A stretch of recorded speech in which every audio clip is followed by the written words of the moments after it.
حضرت عبداللہ بن عمر رضی اللہ تعالیٰ عنہما طواف کعبہ کر کے کعبہ شریف کے سائے میں بیٹھے ہوئے تھے۔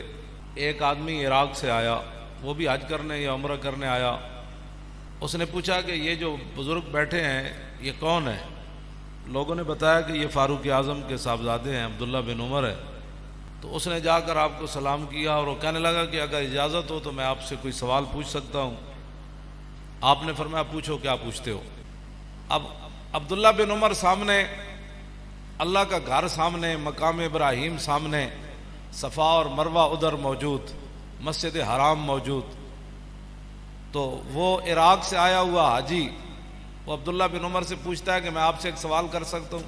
بات میں یہ کرنے لگا ہوں کہ جنہوں نے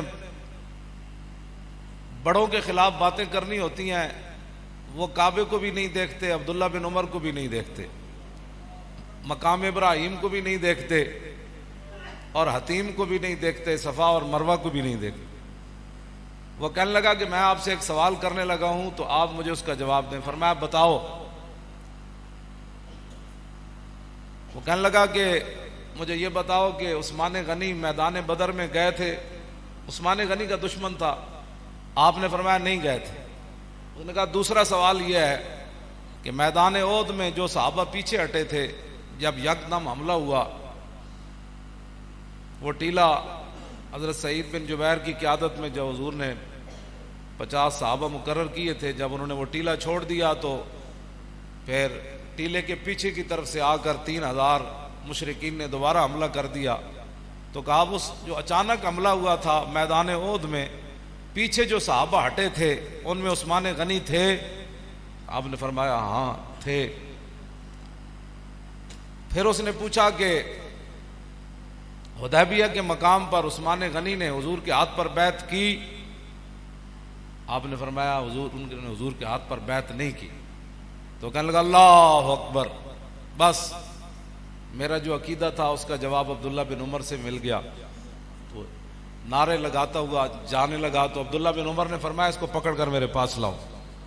آپ نے فرمایا جو تو نے پوچھا ہے نا کہ عثمان غنی میدان بدر میں گئے تھے کہ نہیں، آپ نے فرمایا آج تجھے پتہ نہیں ہے کہ حضور کی صاحبزادی ان کے نکاح میں تھی، حضرت رقیہ بیوار تھی؟ تو حضور نے فرمایا کہ عثمان آپ ان کی تیمارداری میں رہیں، بدر میں نہ جائیں، ان کی خدمت کریں، تو اللہ تعالیٰ آپ کو بدریوں کا ثواب عطا فرمائے۔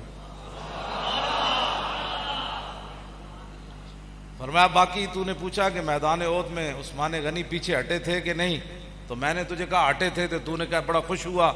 تو فرمایا وَلَقَدْ عَفَا عَنْكُمْ وَلَا، تو نے قرآن نہیں پڑھا کہ اللہ نے فرمایا میرے حبیب جو صحابہ پیچھے ہٹے تھے رب نے ان کو معاف کر دیا۔ تیسری بار جو تو نے پوچھی ہے کہ عثمان غنی حدیبیہ کے مقام پر تھے کہ نہیں، فرمایا 1400 صحابہ میں سے سب سے زیادہ حضور کو محبوب ہی وہی تھے، اور سب سے زیادہ ان کی پاور کی وجہ سے حضور نے ان کو سفیر بنا کر بھیجا تھا کہ پورے مکے میں ان کے رشتہ دار موجود تھے، کسی کی جرت نہیں تھی ان کی طرف کوئی ہاتھ بڑھاتا۔ تو تجھے پتہ نہیں ہے کہ حضور کے وہ محبوب تھے، اور حضور نے فرمایا تھا کہ عثمان اللہ کا بھی کام کرنے گیا ہے اور اس کے رسول کا کام کرنے گیا ہے۔ جب آپ نے تینوں باتوں کا جواب دیا تو فرمایا فَاذْهَبْ بِنَا الْآن، فرمایا ہن نعرہ لان۔ تو بات اتنی ہے کہ جن لوگوں نے باتیں کرنی ہوتی ہیں وہ کعبے کے سامنے بھی باتیں کر دیتے ہیں، اور ان کے بارے میں باتیں کر دیتے ہیں جن کے بارے میں حضور نے فرمایا کہ یا اللہ عثمان بڑا حیا والا ہے۔ قیامت کے دن ہر بندے کو رب کے سامنے ایک بار پیش ہونا پڑے گا، وَإِن مِّنكُمْ إِلَّا وَارِدُهَا، یہ قرآن کی نص ہے۔ ہاں جی، ہر بندے کو ایک بار رب کے سامنے پیش ہونا پڑے گا بغیر ترجمان کے، درمیان میں ترجمان نہیں ہوگا، اپنے کرتوتوں کا جواب دینا ہوگا ہر بندے کو، سوائے عثمان غنی کے۔ اس لیے آج کی رات توبہ کی رات ہے، ہر بندے کو پتہ ہے میں نے کیا کرتوت کی ہے، تو وہ جو پیشی ہے نا وہاں اس دن جھوٹ بھی نہیں بولا جائے گا، ہوگا بھی رب سامنے، بندہ کدھر اور رب کی شان بلند و بالا، تو کیسے کھڑا ہوگا بندہ رب کے سامنے، کیسے جھوٹ بولے گا، کیسے اس کو ندامت آئے گی، کیسے اپنے کرتوت اس کو ایک کر کے یاد آئیں گے؟